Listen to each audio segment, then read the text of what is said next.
Hola mis hermanos y amigos, un saludo muy especial para todos ustedes.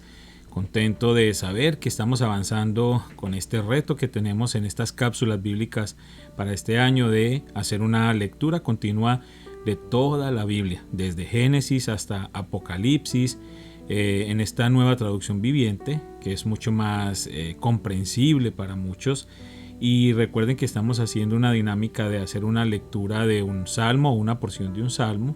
Leemos también algunos capítulos, 1 o 2 capítulos del Antiguo Testamento en el orden, y también estamos haciendo una lectura de 1 o 2 capítulos del Nuevo Testamento. Esto nos permite avanzar de una manera dinámica en la que podemos ir aprendiendo cada día más. Les animo para que sigamos adelante en este reto que tenemos y que podamos seguir compartiendo también estas cápsulas con otras personas, que a través de sus redes sociales usted comparta esta cápsula para que muchas otras personas también puedan acercarse a la palabra de Dios y tengan la oportunidad de conocerle cada día más. Salmos 22 del 1 al 10. Dios mío, ¿por qué me has abandonado? ¿Por qué estás tan lejos cuando gimo por ayuda? Cada día clamo a ti, mi Dios, pero no me respondes. Cada noche levanto mi voz, pero no encuentro alivio. Sin embargo, tú eres santo, estás entronizado en las alabanzas de Israel. Nuestros antepasados confiaron en ti y los rescataste. Clamaron a ti y los salvaste. Confiaron en ti y nunca fueron avergonzados. Pero yo soy un gusano, no un hombre. Todos me desprecian y me tratan con desdén. Todos los que me ven se burlan de mí. Sonríen con malicia y menean la cabeza mientras dicen, «¿Este es el que confía en el Señor?» Entonces, que el Señor lo salve. Si el Señor lo ama tanto, que el Señor lo rescate. Sin embargo, me sacaste a salvo del vientre de mi madre, y desde que ella me amamantaba me hiciste confiar en ti. Me arrojaron en tus brazos al nacer. Desde mi nacimiento, tú has sido mi Dios. Éxodo 23, del 1 al 33. No esparzas rumores falsos. No te hagas cómplice de gente malvada cuando tengas que jurar en el estrado de los testigos.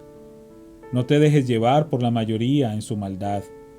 Cuando te llamen a testificar en un pleito, no te dejes influir por la multitud para torcer la justicia. Tampoco inclines tu testimonio en favor de una persona solo porque sea pobre. Si encuentras extraviado el buey o el burro de tu enemigo, devuélveselo a su dueño. Si ves que el burro de alguien que te odia cayó debajo de su carga, no pases de largo, detente y ayúdalo. Ante una demanda judicial, no le negarás la justicia al pobre. Asegúrate que nunca acuses a nadie falsamente de algún mal.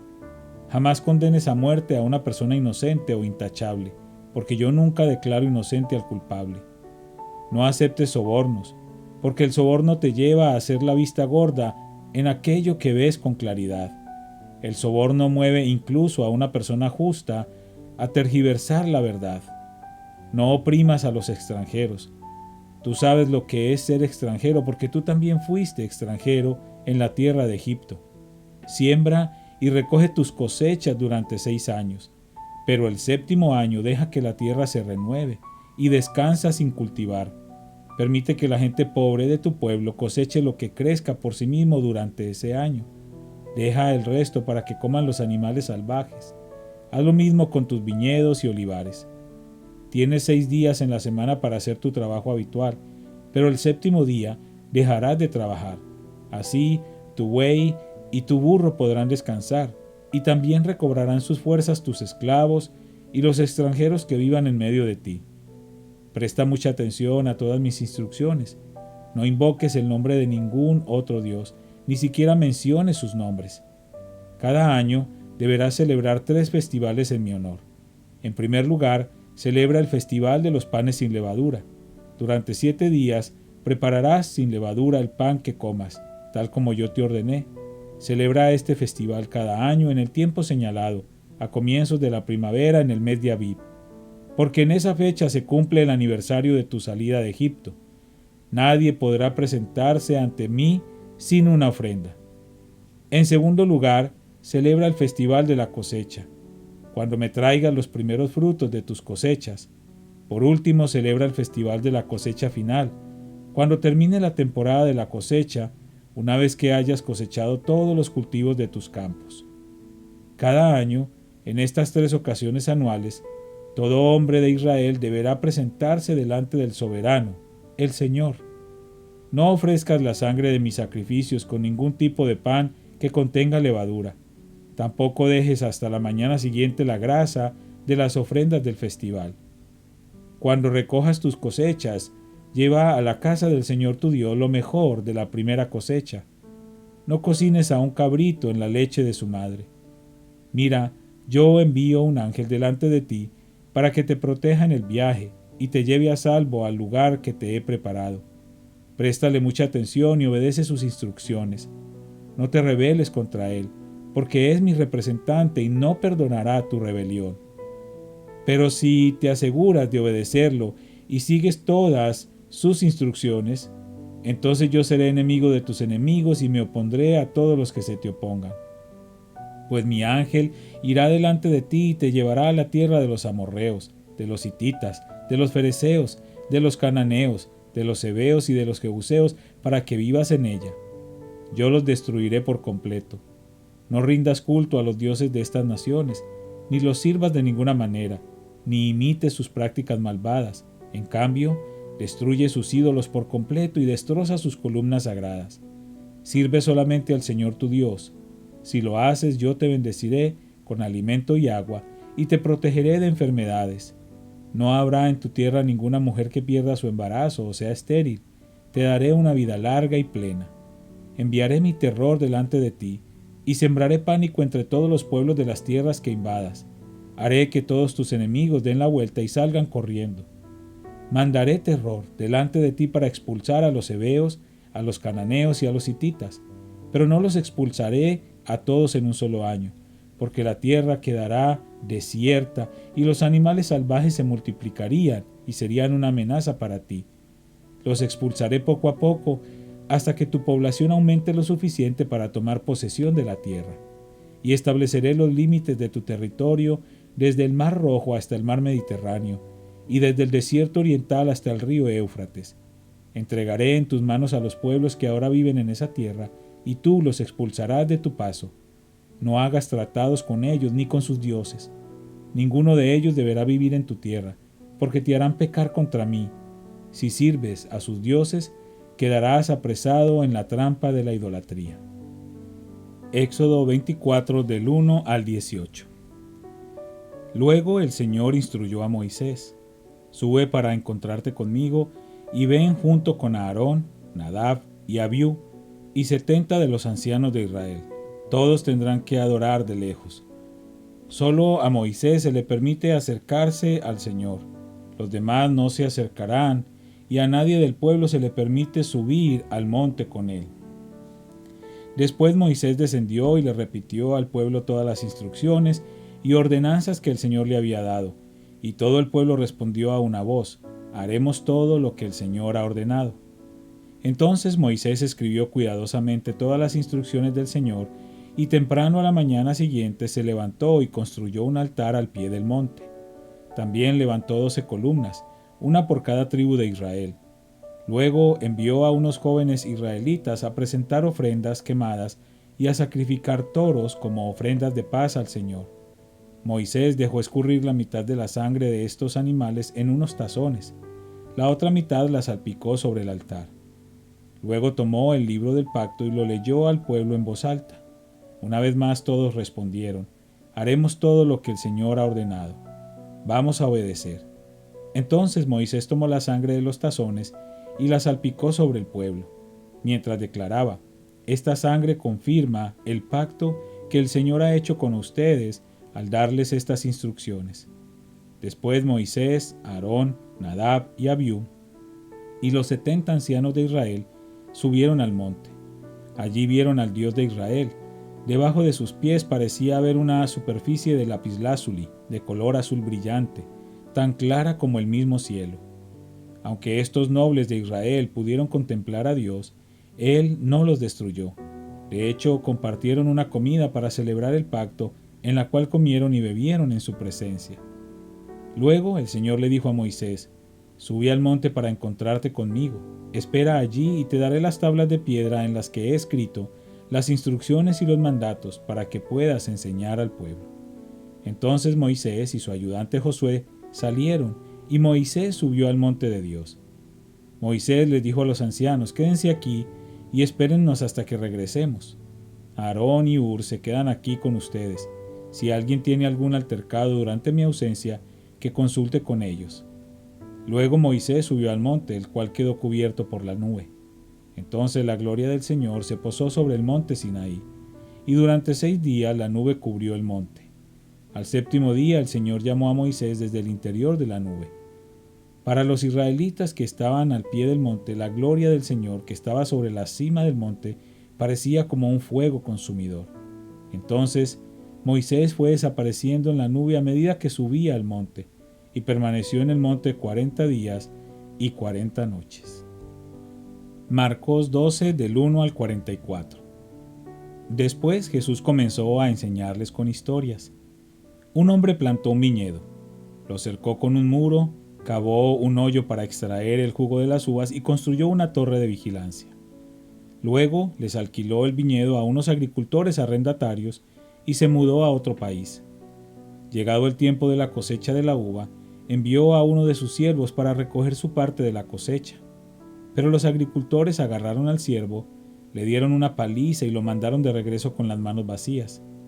Entonces el dueño envió a otro siervo, pero lo insultaron y le pegaron en la cabeza. Al próximo siervo lo envió, lo mataron. Envió a otros, a unos lo golpearon y a otros los mataron, hasta que le quedó solo uno, su hijo, a quien amaba profundamente. Finalmente el dueño lo envió porque pensó: sin duda respetarán a mi hijo. Los agricultores se dijeron unos a otros: aquí viene el heredero de esta propiedad, matémoslo y nos quedaremos con la propiedad. Así que lo agarraron, lo asesinaron y tiraron su cuerpo fuera del viñedo. ¿Qué creen que hará el dueño del viñedo?, preguntó Jesús. Les diré: irá y matará a esos agricultores y alquilará el viñedo a otros. ¿Nunca leyeron en las Escrituras: la piedra que los constructores rechazaron ahora se ha convertido en la piedra principal? Esto es obra del Señor y es maravilloso verlo. Los líderes religiosos querían arrestar a Jesús porque se dieron cuenta de que contaba esa historia en contra de ellos, pues ellos eran los agricultores malvados, pero tenían miedo de la multitud, así que lo dejaron y se marcharon. Después los ancianos enviaron a algunos fariseos y partidarios de Herodes para hacer que Jesús cayera en la trampa de decir algo por lo cual pudiera ser arrestado.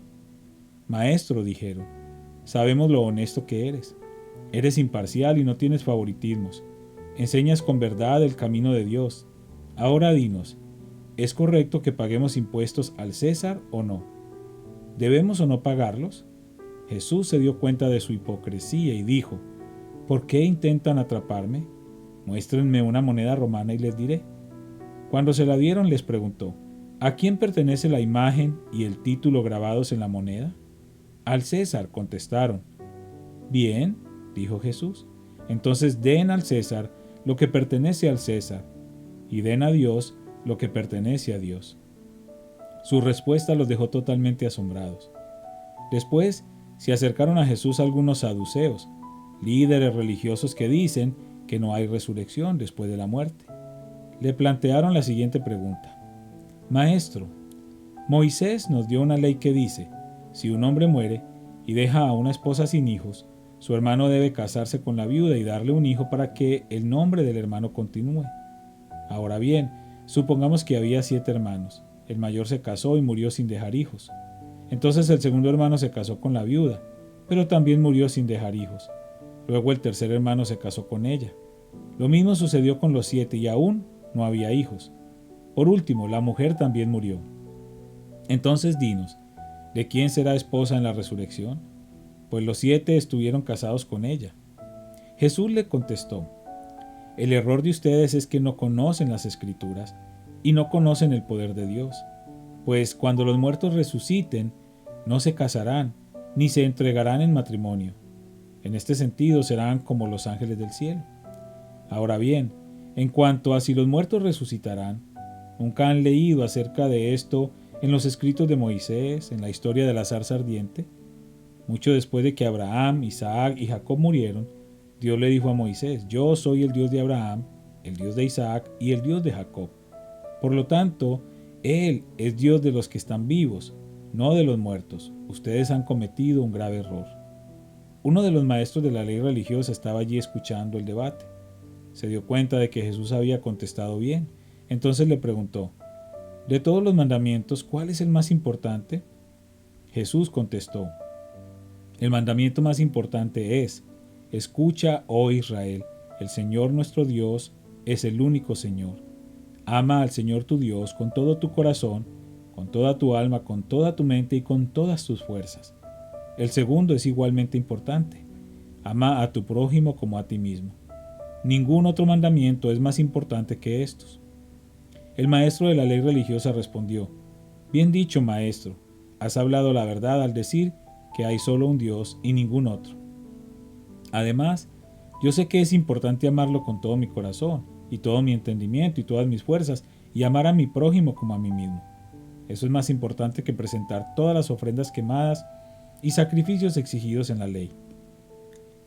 Al ver cuánto entendía el hombre, Jesús le dijo: no estás lejos del reino de Dios. Y a partir de entonces, nadie se atrevió a hacerle más preguntas. Tiempo después, Jesús estaba enseñando al pueblo en el templo y preguntó: ¿por qué afirman los maestros de la ley religiosa que el Mesías es hijo de David? Pues el propio David, mientras hablaba bajo la inspiración del Espíritu Santo, dijo: el Señor le dijo a mi Señor: siéntate en el lugar de honor a mi derecha, hasta que humille a tus enemigos y los ponga por debajo de tus pies. Ya que David mismo llamó al Mesías mi Señor, ¿cómo es posible que el Mesías sea su hijo? La gran multitud se deleitaba al escucharlo. Jesús también enseñó: cuídense de los maestros de la ley religiosa, pues les gusta pavonearse en túnicas largas y sueltas y recibir saludos respetuosos cuando caminan por las plazas. Y cómo les encanta ocupar los asientos de honor en las sinagogas y sentarse a la mesa principal en los banquetes. Sin embargo, estafan descaradamente a las viudas para apoderarse de sus propiedades y luego pretenden ser piadosos haciendo largas oraciones en público. Por eso serán castigados con más severidad. Jesús se sentó cerca de la caja de las ofrendas del templo y observó mientras la gente depositaba su dinero. Muchos ricos echaban grandes cantidades. Entonces llegó una viuda pobre y echó 2 monedas pequeñas. Jesús llamó a sus discípulos y les dijo: les digo la verdad, esta viuda pobre ha dado más que todos los demás que ofrendan, pues ellos dieron una mínima parte de lo que les sobraba, pero ella, con lo pobre que es, dio todo lo que tenía para vivir. Padre amado, te damos gracias por esta palabra que nos permites leer y escuchar en esta hora, Señor. Gracias, Padre, porque eres bueno, Señor. Gracias por tu fidelidad, por tu misericordia. Gracias porque podemos conocerte cada día más a través de estas escrituras, Señor. Y aunque sabemos que estas porciones fueron escritas hace muchísimos años, podemos entender y comprenderte un plan perfecto para nuestra vida hoy. Gracias porque a través de ella nosotros te conocemos y conocemos, Señor, tu misericordia y tu fidelidad para con los tuyos. Padre, gracias también por cada persona que está escuchando estas cápsulas, por aquellos que las están compartiendo también para que sus amigos, conocidos o familiares puedan escuchar tu palabra también y puedan conocerte cada día más. Señor, yo los pongo en tus manos y te pido por cada uno de ellos, sea cual sea su necesidad, su situación en este momento, la presento delante de ti para que seas tú obrando de una manera sobrenatural en ellos, Padre, conforme a tu plan perfecto. Te damos gracias, te bendecimos a ti, Señor, en el nombre de Cristo Jesús. Amén.